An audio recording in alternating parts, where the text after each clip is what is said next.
Esto es Construyendo el debate. Gran parte de las mexicanas y los mexicanos estábamos. Política, periodismo, movimientos sociales, cultura. Opina, argumenta, analiza. Un espacio que se construye con tu participación. Esto es Construyendo el debate.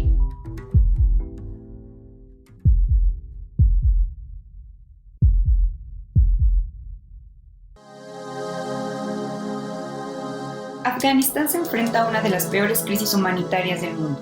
Además del impacto que la pandemia de COVID-19 ha causado en la salud de toda la población y la reciente sequía registrada en la mayoría de su territorio, tras la salida de las tropas estadounidenses, mismas que permanecieron durante 20 años en territorio afgano, el regreso del régimen talibán el pasado 15 de agosto del 2021 ha regenerado un permanente estado de violencia, abuso y represión hacia toda la comunidad, imponiendo mayores restricciones y castigos hacia las mujeres, quienes cada vez quedan más relegadas de los ámbitos laborales, sociales y políticos, reduciendo su actuar solo a las necesidades de un sistema patriarcal.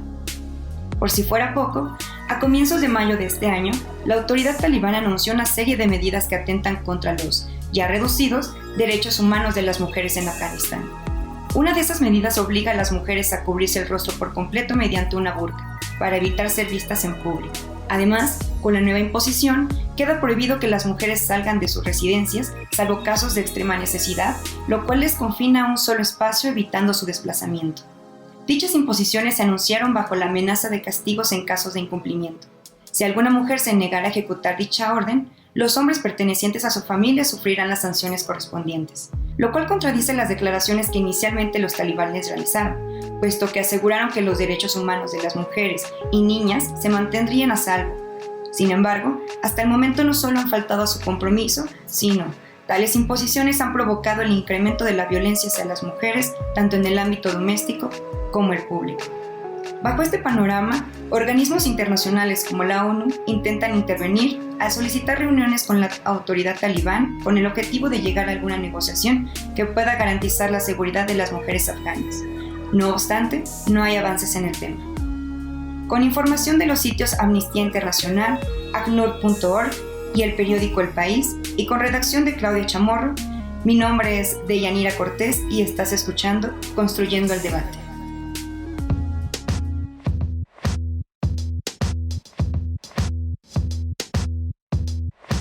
Muy buenas noches, esto es Construyendo el Debate, el podcast de la Facultad de Ciencias Políticas y Sociales. Podcast que podrán escuchar todos los lunes, nuevos episodios a través del canal de YouTube de Construyendo el Debate o en Spotify también nos encuentran como Construyendo el Debate. Nos pueden hacer llegar todas sus dudas y comentarios en nuestras redes sociales. En Instagram nos encuentran como Construyendo-Debate y en Facebook como Construyendo el Debate. Esta noche vamos a tener una plática muy interesante, ya que hablaremos sobre el régimen talibán, pero en particular sobre la resistencia de las mujeres afganas. Y para ello tenemos a dos invitados muy especiales, expertos en el tema. Primero platicaremos un ratito con el doctor Moisés Garduño, que lo hemos tenido ya en otras ocasiones.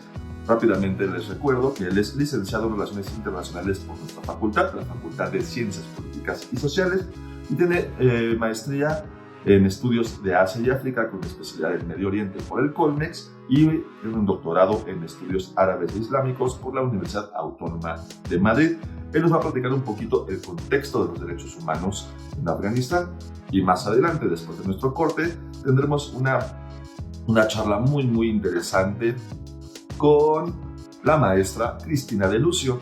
Ella es politóloga por la Universidad Autónoma Metropolitana y es maestra en estudios de Asia y África con especialidad en Medio Oriente por el Colmex y actualmente se encuentra estudiando su doctorado en el Departamento de Estudios Árabes e Islámicos de la Universidad Autónoma de Madrid.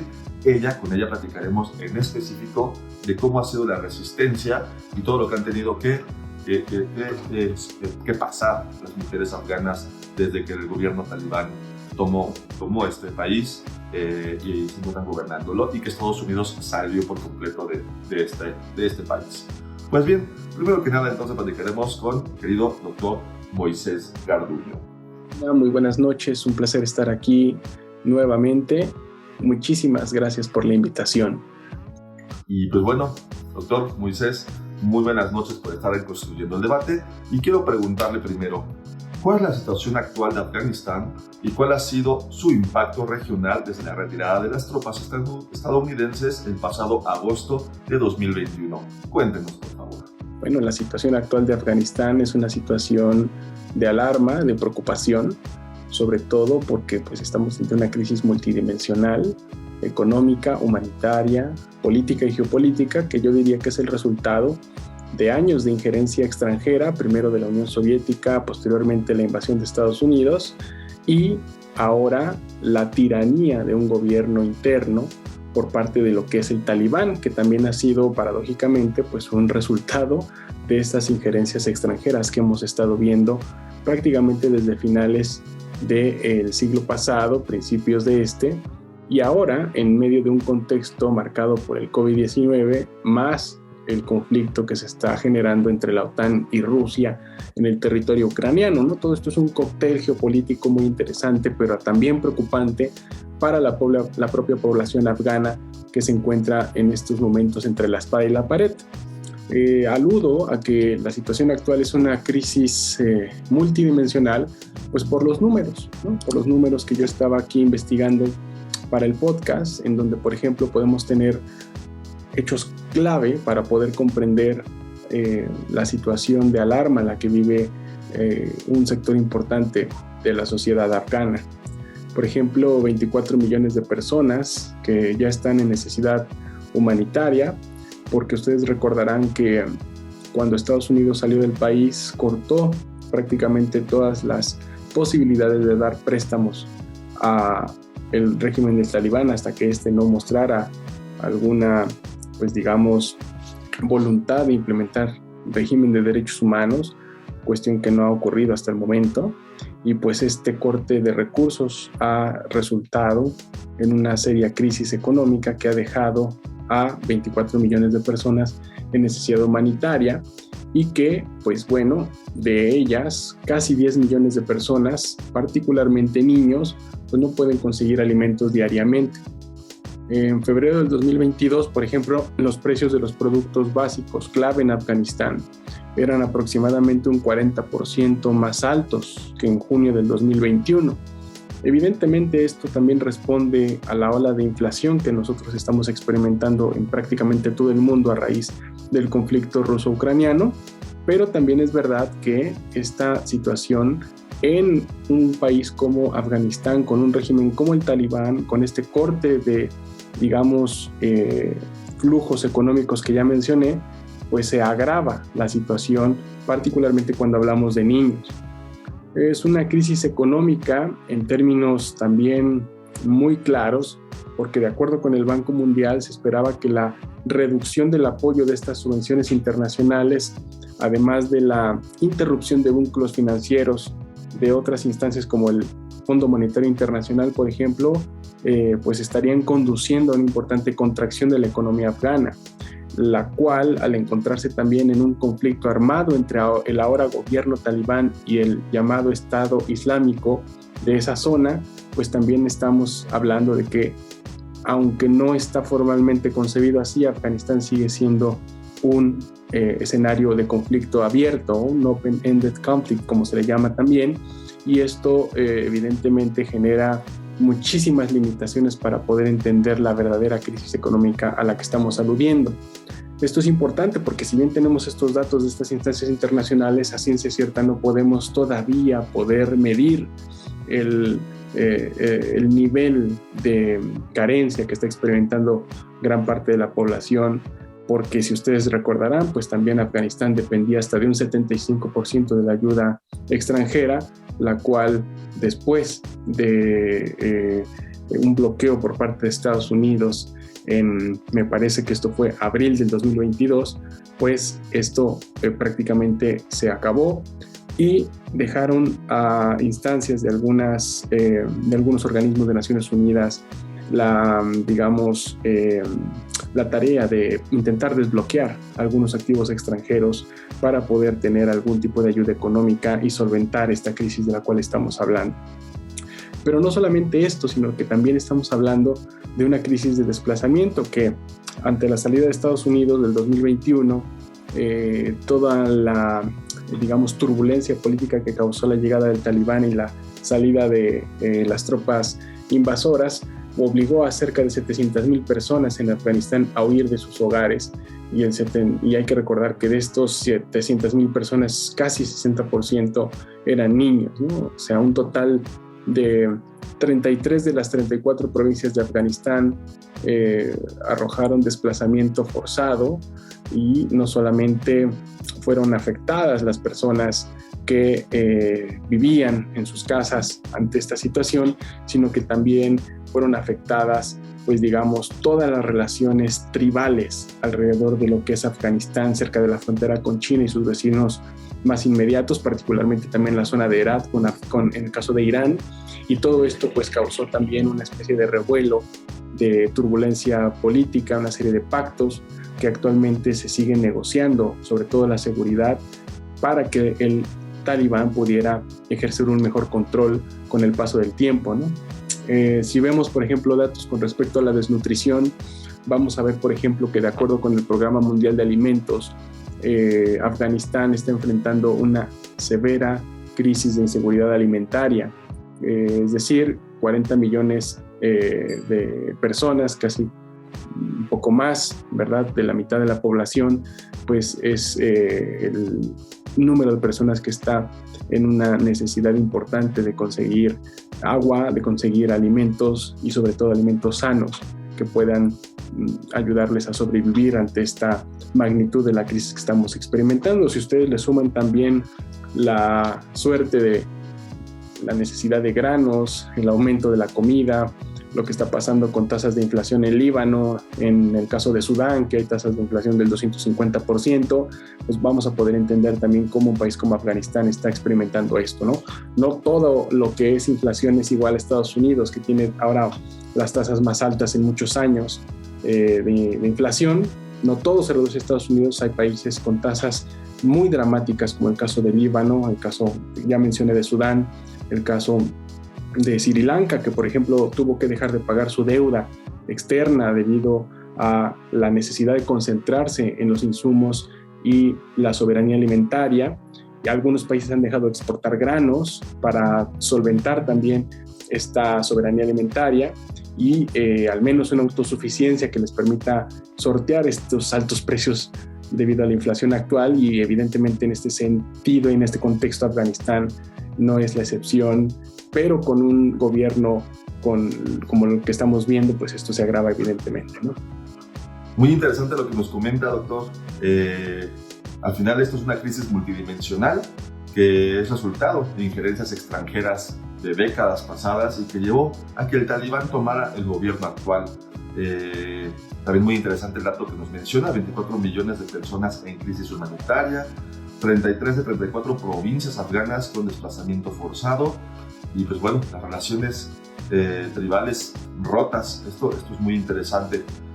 Doctor, ¿se han observado cambios en Afganistán en tema de derechos humanos desde la llegada de los talibanes? Hay reportes como Human Rights Watch, por ejemplo, que han estado reportando cómo el caso, por ejemplo, de algunas universidades han estado experimentando cierta segregación con respecto a hombres y mujeres, como algunos programas de estudio han estado reincorporando estudios relacionados con el Corán, lo cual no tiene nada ni de bueno ni de malo, sino que el sentido de la interpretación coránica talibana es lo que está ahorita discutiéndose en el marco de las necesidades del país debido a la crisis que estamos experimentando, ¿no? Los estudios de religión no son ni buenos ni malos en sí, sino lo que se discute es la, digamos, oportuna incorporación de estos planes en medio de lo que estamos viendo. Sobre todo cuando se ha visto que ingenieros, médicos, gente que había logrado tener un papel importante en la estructura política del país, pues ahora ha salido del mismo. Y bueno, esto generalmente nos está presentando más problemas en Afganistán, sobre todo si hablamos, por ejemplo, del problema de salud. En términos de derechos humanos, pues toda persona debe tener acceso a un sistema de salud, a un sistema de seguridad social. Hay un programa que es el programa Sehat Mandi, que es un programa que el gobierno afgano brinda para que la gente tenga servicios esenciales en atención, ¿verdad? Que es lo que se considera de parte de la Organización Mundial de la Salud como un programa que es como la columna vertebral, ¿no?, de este país. En enero de 2022 advirtió que este sistema de salud estaba al borde del colapso. Y desde que los talibanes llegaron al poder, esto, como ustedes saben, en agosto de 2021, pues fondos importantes fueron retirados por parte de los talibanes, con lo cual resultó prácticamente imposible seguir proporcionando este tipo de servicios, sobre todo ante un contexto como el del COVID-19 y una necesidad muy importante de incorporar medicamentos para enfermedades importantes en Afganistán y en todo el mundo, como lo son la diabetes y enfermedades terminales, ¿no? De acuerdo con un resumen de disasterphilanthropy.org, por ejemplo, el 13 de abril de este año, la Organización Mundial de la Salud informó que mantiene la funcionalidad de 108 establecimientos de salud en 34 provincias, incluidos 96 hospitales, pero la financiación para mantener la prestación de servicios sigue siendo todo un desafío, precisamente porque cerca de 11,000 trabajadores de la salud no están cubiertos por el apoyo de nómina o sus salarios, ¿no? Esto también se está presentando seriamente en países como Irán, en países de la región, donde muchos médicos pues no están teniendo el apoyo necesario ante la necesidad que los países y las sociedades de esos países pues están teniendo, ¿no? Es una situación en donde hay médicos calificados, pero no hay condiciones para trabajar, ¿no?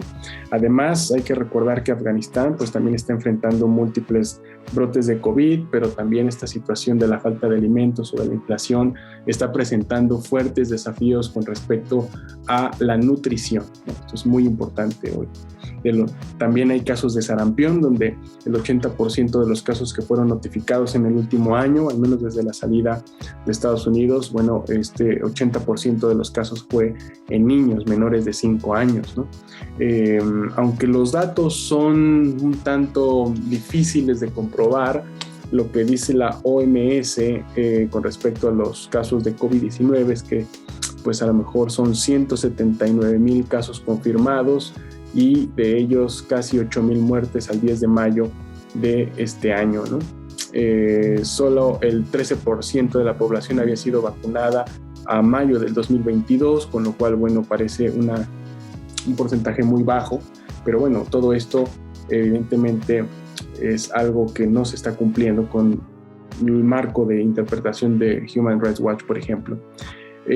A otros casos, por ejemplo, como el acceso a la libertad de expresión, el acceso a la libertad de prensa, se han visto altamente reducidos debido a la imposición de un discurso oficial por parte del régimen talibán. Esto no es específico del talibán, esto ocurre en muchos otros países, pero lo que sí hay una diferencia importante es que la situación de poder tener una narrativa alternativa a la que ofrece el régimen es cada vez más pequeña, cada vez más reducida, por lo cual tener importantes expresiones, por ejemplo, como en la zona del Panjshir, que es una zona de resistencia al régimen del talibán, donde se han presentado algunos actos de tortura, por ejemplo, esto de acuerdo con algunas informaciones de periódicos como The Guardian, pues evidentemente nos habla de que la situación de la libertad de expresión está degradada, al igual que en muchos otros países de Asia, de África, América Latina incluso, y esto pues también no abona a la situación de los derechos humanos en Afganistán, ¿no?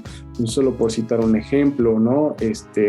Hay una crisis, por ejemplo, también de desastres ambientales, lluvias intensas, en caso de algunas provincias en Afganistán, particularmente en el noreste, en el norte del país, en donde, por ejemplo, el 3 de mayo del 2022 se provocaron inundaciones repentinas que afectaron a muchísimas familias, las cuales, bueno, tuvieron daños en 1,200 familias que no tuvieron una especie de atención, tal como en cualquier otro país en un caso de desastre las tendría, ¿no?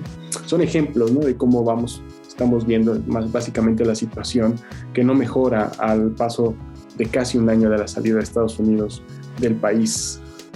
Gracias, doctor. Qué interesante lo que nos comenta. Cómo Human Rights Watch ha reportado segregación en las universidades, así como fuga de profesionistas y el sistema de salud prácticamente colapsado, pero todavía el problema del COVID en el mundo sigue actualmente. Esta precariedad actual parecería que no tiene fin, como nos lo comenta, doctor. Y por último, nos gustaría que nos platicara, doctor Moisés Garduño, las organizaciones internacionales como la ONU han mostrado interés por salvaguardar los derechos humanos de la población afgana. Estas organizaciones, ¿qué han estado haciendo? Cuéntenos. Bueno, evidentemente Naciones Unidas ha mostrado interés en la situación de Afganistán. Una de las situaciones es que Naciones Unidas no tiene un poder vinculante para hacer algún tipo de resolución o de llamar a un arreglo, una solución con respecto al régimen, sino simplemente puede ser un interlocutor.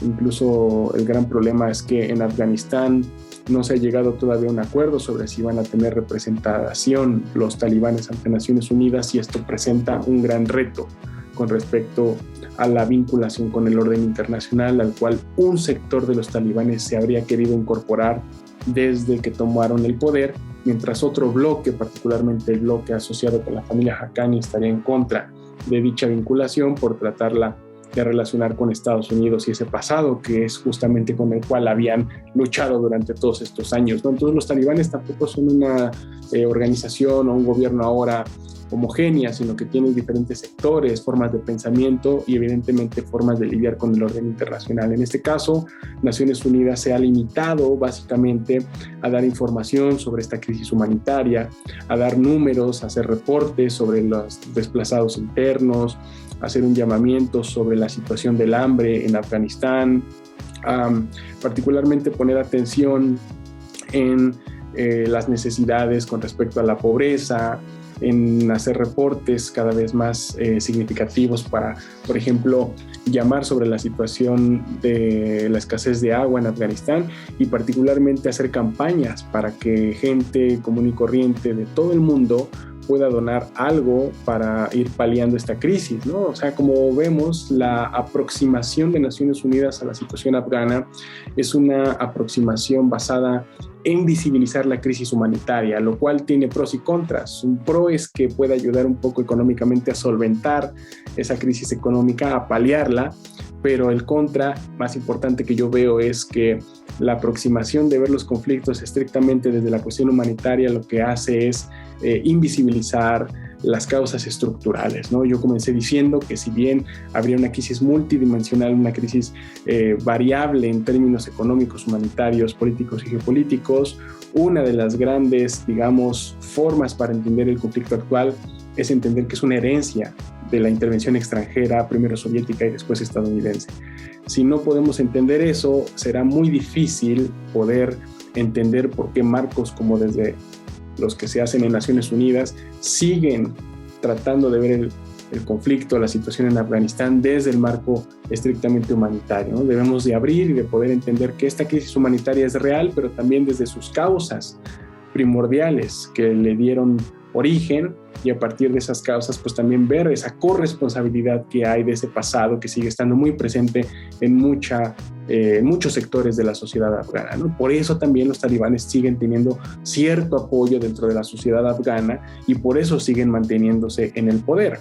Una cuestión importante es la gente que no está de acuerdo con los talibanes, la gente que sufre mucho esta marginación política por parte de los talibanes, y otra muy importante también es la gente que les apoya y que les ha apoyado durante estos últimos 20 años, no solamente en términos simbólicos y políticos, sino que ha hecho pactos de carácter tribal para poderles dar, por ejemplo, legitimidad, popularidad e incluso también apoyo armado en situaciones muy difíciles, particularmente las que se estuvieron viviendo contra el ejército norteamericano en los últimos 10 años, particularmente desde que fue cuando arrojaron los Estados Unidos esa famosa Moab, la madre de todas las bombas, que representó un punto de inflexión en el conflicto afgano, ¿no? Entonces la relación militar, política, física y psicológica de los talibanes y la población que les apoya con el pasado injerencista estadounidense es un factor fundamental para poder entender esta situación actual y para poder entender los límites que tiene la aproximación de los derechos humanos de las Naciones Unidas. Aquí un grupo importante de los talibanes relaciona directamente con el orden internacional liderado por Estados Unidos, ¿no?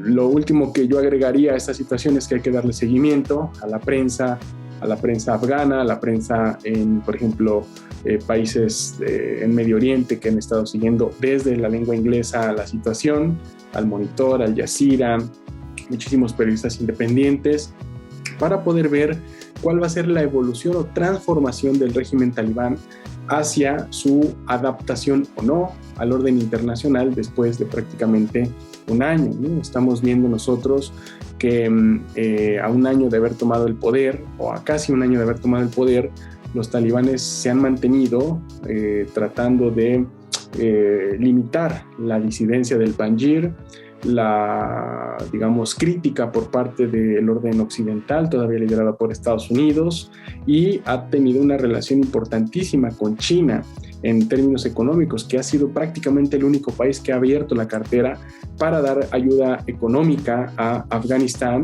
y a partir de ahí hacer como una especie de pacto fronterizo para evitar que grupos del Estado Islámico o de otros que puedan estar interesados en ayudar a las milicias de Xinjiang, pues puedan pasar o utilizar la frontera de Afganistán y China a partir de lo que controlan los talibanes. Me parece que China ha jugado un papel fundamental para mantener esa situación fronteriza controlada, y esto a los talibanes les ha venido bien porque ha sido una de las pocas llaves que ellos han abierto para tener liquidez y ayuda económica, ¿no? Mientras ellos puedan tener este equilibrio en términos regionales con China, con Irán, su diálogo constante para negociar si van a estar finalmente o no dentro de Naciones Unidas, mientras al interior ellos siguen siendo muy criticados por estas reformas que han estado haciendo, bueno, este será más o menos el destino que los talibanes seguirán a corto plazo si saben mantener ese equilibrio. Hay una cosa importante que han estado haciendo, que es el control del consumo de drogas, tal como lo hicieron hace años cuando fueron gobierno por primera vez en los años 90, y esto pues ha sido también reconocido por expertos internacionales de cómo los talibanes han sabido lidiar con el control del consumo de drogas, con el control del tráfico transfronterizo, lo cual habla de este posicionamiento político y militar que tienen los afganos talibanes en las fronteras. Esto les viene bien a los vecinos, pero esto no quiere decir que eso determine si es o no un buen gobierno. Eso lo hará la gente en Afganistán con toda esa diversidad que tiene, lingüística, étnica y evidentemente también política. Muchas gracias por esta respuesta, doctor. Claro, la ONU ha mostrado interés, pero solo puede ser un interlocutor, no tiene mucho que poder hacer realmente en la región más que intentar hacer sentar a las partes para que puedan dialogar. También es muy interesante lo que nos comenta, que se está favoreciendo que los talibanes tengan, que sería favorable, más bien nos comenta que sería favorable que los talibanes tuvieran una representación en la ONU, pero también muy curioso cómo también el mismo gobierno talibán se encuentra dividido en su interior. Pues bueno, doctor Moisés Garduño, muchísimas gracias por haber estado con nosotros platicando acerca de este tema. Muchísimas gracias por la invitación, un saludo nuevamente y estamos a sus órdenes para cualquier tema sobre la región que se requiera analizar. Muchas gracias. Pues bueno, querido público de Construyendo el Debate, vamos a ir a nuestro corte en el librero y ahorita nos vemos. En el librero. Cápsula con la información y reseña de las últimas publicaciones de la Facultad de Ciencias Políticas y Sociales de la UNAM.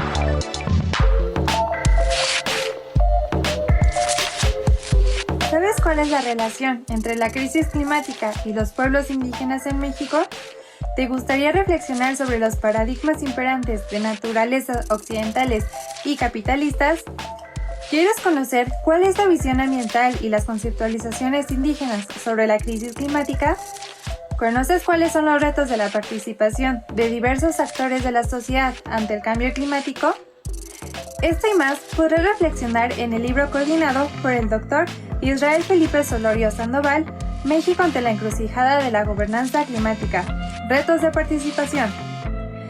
En el primer capítulo, titulado Perspectivas ontológicas sobre la gobernanza ambiental en México, Claudia Ros Gómez resalta la importancia del conocimiento transversal en el cambio climático, como el conocimiento indígena, que se enfrenta a grandes retos como la aculturación, la desposesión de territorios y la colonización, siendo uno de los grupos más vulnerables por su dependencia de los recursos naturales. La autora se centra en la perspectiva ontológica para ayudarte a comprender conceptos fundamentales como indígena, naturaleza y cultura. Además, revisa los fundamentos ontológicos de gobernanza ambiental, subrayando que la ontología de un grupo no es solo creencia, sino conocimiento con consecuencias y posibilidades que se materializan en hechos reales. Te presenta el tema de la justicia climática, dejando así claro que hace falta la integración indígena en la lucha contra el cambio climático, a nivel nacional e internacional. En el apartado Cambio climático, extractivismo y formas de organización de las mujeres rurales, Beatriz Adriana Olivera Villa te presenta el modelo extractivista en América Latina que ha sido constante en las últimas décadas, tal y como es el caso mexicano con la entrada del Telecán. Te ayuda a analizar el impacto de las decisiones de las políticas públicas en territorios y comunidades con pobreza y desigualdad. Se realiza un repaso de las distintas administraciones que han dado paso al neoliberalismo y sus consecuencias, como el extractivismo, incrementando las desigualdades y vulnerabilidades, especialmente para las mujeres rurales, campesinas e indígenas, ya que son ellas las principales protagonistas de los procesos de defensa de territorio. Más adelante en el capítulo La seguridad alimentaria en la política mexicana de cambio climático, desigualdades desde la perspectiva de género e indígena, Elena Lazo Chavero te invita a reflexionar si existe una integración de políticas ambientales y climáticas en el sector agropecuario. Te explica cómo en las últimas décadas han cobrado importancia la vinculación entre las preocupaciones ambientales y los intereses agrícolas, teniendo como resultado discusiones en el escenario internacional. La autora considera fundamental la construcción de políticas ambientales que logren la seguridad alimentaria con justicia en poblaciones indígenas, tomando en cuenta las desigualdades de género. No dejes pasar esta oportunidad de conocer a fondo el tema del cambio climático y la participación de la gobernanza ambiental de la mano de este grupo de investigadores.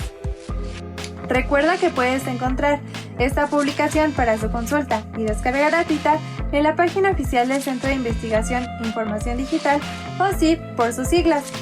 Dentro de esta página encontrarás la pestaña de Docs, Ciencias Sociales, y ahí dale un clic a Libros, Facultad de Ciencias Políticas y Sociales UNAM. O también puedes escribir al correo electrónico suscripciones@políticas.unam.mx para mayores informes de esta y otras publicaciones de tu interés. Mi nombre es Airam Ábalos. Hasta la próxima.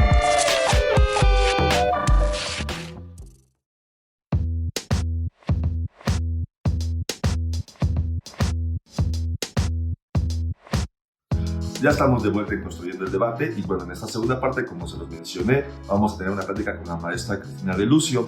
Nuevamente les recuerdo, ella es politóloga por la Universidad Autónoma Metropolitana, por la UAM, tiene estudios de maestría, bueno, es maestra en estudios de Asia y África con especialidad en Medio Oriente por el Colegio de México y actualmente se encuentra estudiando su doctorado en Madrid, su doctorado sobre estudios árabes e islámicos en la Universidad Autónoma de Madrid.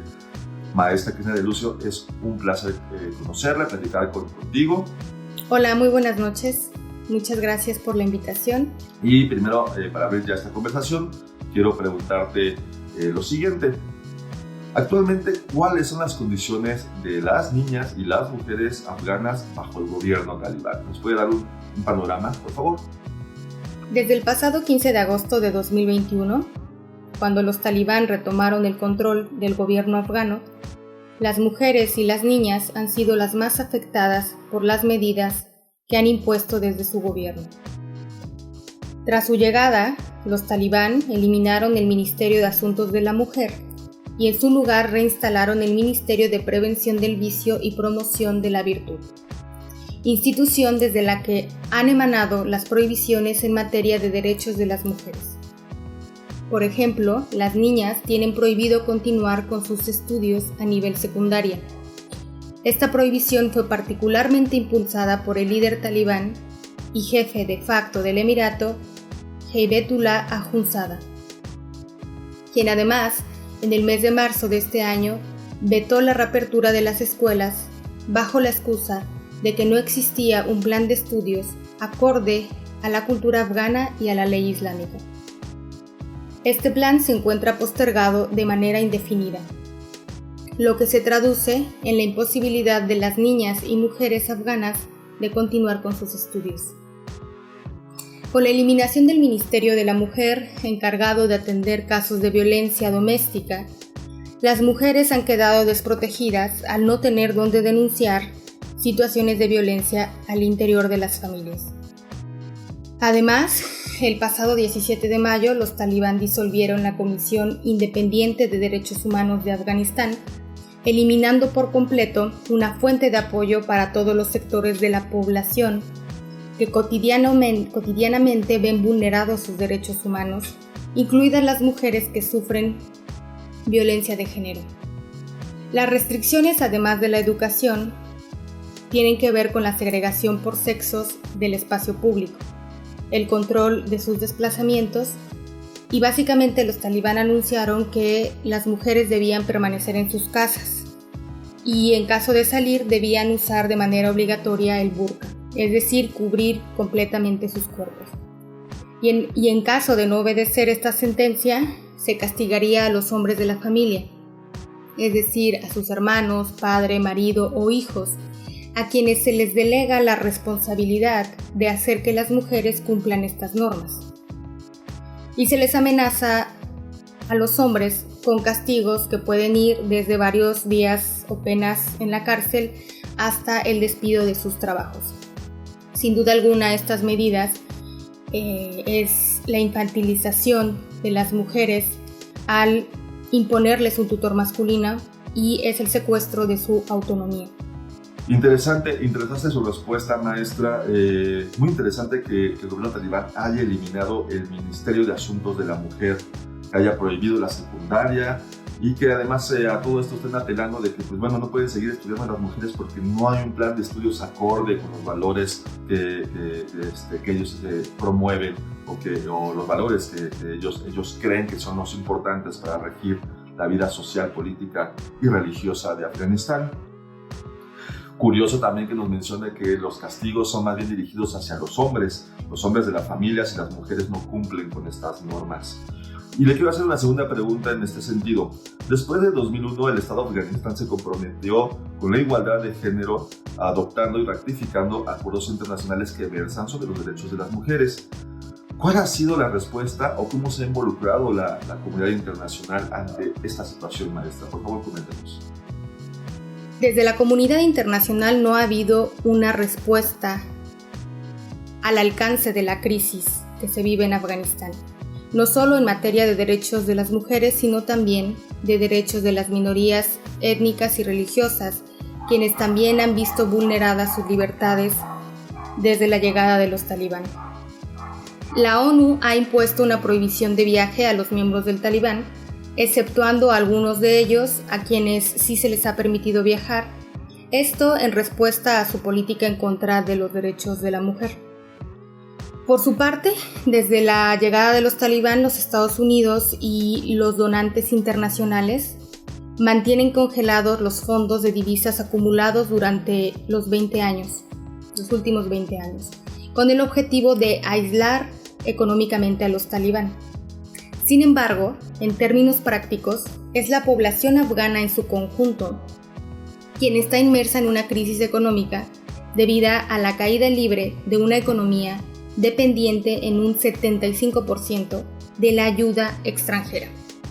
Esto se traduce en que un 98% de la población no es capaz de acceder a los alimentos necesarios y a los servicios básicos, tomando en cuenta además que hay una gran población infantil que está en un alto grado de desnutrición por esta carencia en el acceso a los alimentos básicos. Michelle Bachelet, comisionada de la ONU para los Derechos Humanos, recientemente dijo que lo que estamos presenciando hoy en Afganistán es la opresión institucionalizada y sistemática de las mujeres. Según Shahrazad Akbar, expresidenta de la Comisión Independiente de Derechos Humanos de Afganistán, no debe olvidarse que cualquier envío de dinero que se le haga al gobierno afgano tendría que ser a condición del reconocimiento de los derechos civiles y políticos de las mujeres. Muchas gracias, maestra, por su respuesta. Aquí quiero rescatar que la ONU ha intentado, para presionar al gobierno talibán, como nos menciona usted, que ha intentado, o más bien ha prohibido que viajen ciertos miembros del grupo talibán, del gobierno talibán, por haber vulnerado los derechos fundamentales de las mujeres y de las niñas, así como el congelamiento de fondos para poderlos aislar. Pero al final esto ha resultado de que se ha precarizado aún más el tema de lo social. No tienen acceso a los servicios básicos y tampoco a la alimentación básica. Entonces estamos viendo ya una crisis humanitaria muy importante, como usted nos lo menciona. Maestra, le pregunto, ¿cómo han luchado y resistido las mujeres afganas para no retroceder en los avances que se hayan conseguido? Las mujeres no han dejado de protestar. Desde la llegada de los talibán han hecho numerosas protestas callejeras, principalmente en la ciudad de Kabul. Han enfrentado el hostigamiento, la represión. Muchas de ellas han sido desaparecidas, intimidadas y sus hogares allanados por parte de los talibán como un mecanismo de intimidación y desmovilización. Muchas veces los talibán han ido casa por casa, puerta por puerta, tratando de intimidar a las mujeres que han salido a protestar. A nivel privado, muchas mujeres han intentado seguir estudiando desde casa, donde las hermanas mayores tratan de enseñarle a las hermanas más pequeñas. Sin embargo, mientras no haya una reapertura oficial de todas las escuelas del país y un sistema educativo que les garantice su derecho a estudiar, estaremos ante el riesgo de toda una generación de mujeres sin estudios. Por su parte, las mujeres afganas en la diáspora siguen activas políticamente, denunciando y difundiendo la situación en su país, como lo hace el medio de comunicación Rukshana, fundado por Zahra Joya y sostenido por otras periodistas afganas, que continúan activas en medio de todos los riesgos que representa ser periodista en Afganistán. Interesante, maestra Cristina, cómo en Kabul y en otras regiones han habido protestas de las mujeres por intentar mantener los derechos fundamentales que habían conseguido, y como más bien la respuesta del gobierno talibán ha sido de reprimirlas, de intimidaciones, desmovilizaciones y además de desapariciones forzadas que, bueno, en México que bien que las conocemos, ¿verdad? Interesante también que forma de resistencia para ellas es estudiar en casa, que las mujeres mayores son las que están enseñando a las de la siguiente generación. Y también creo que es fundamental que las mujeres que han salido de Afganistán por esta diáspora, como usted lo menciona, derivado de las múltiples guerras civiles que Afganistán ha pasado, como estas mujeres no quitan el dedo del renglón y siguen denunciando ante la comunidad internacional las violaciones sistemáticas del gobierno talibán hacia los derechos humanos de las mujeres afganas. Pues bien, maestra, le agradezco mucho que haya estado con nosotros esta noche. Esperemos tenerla pronto de vuelta en otro conversatorio que con nosotros en Construyendo el Debate. Muchas gracias nuevamente al equipo de Construyendo el Debate y hasta pronto. Pues bien, público de Construyendo el Debate, esto ha sido todo. Me despido, no sin antes mencionarles que pueden hacernos llegar todas sus dudas y comentarios durante toda la semana a través de nuestras redes sociales. En Facebook nos encuentran como Construyendo el Debate y en Instagram como Construyendo_el Debate. Recuerden que este episodio, así como todos los anteriores, lo pueden encontrar en el canal de YouTube de Construyendo el Debate, así como en nuestro canal en Spotify, que lo encuentran con el mismo nombre, Construyendo el Debate. Este podcast es producido por la Coordinación de Extensión Universitaria a cargo de la maestra María Auxiliadora Sánchez Fernández. La coordinación de producción, su servidor, Carlos Torres Cajarillo. Asistentes de producción, Jessica Martínez Barrios. Redacción, Claudia Chamorro. En producción de cápsulas informativas, Yamil Sosa y Deyanira Cortés. Diseño, Ángela Alemán. Se despide de ustedes Carlos Cortés Tejadillo. Que tengan una excelente noche.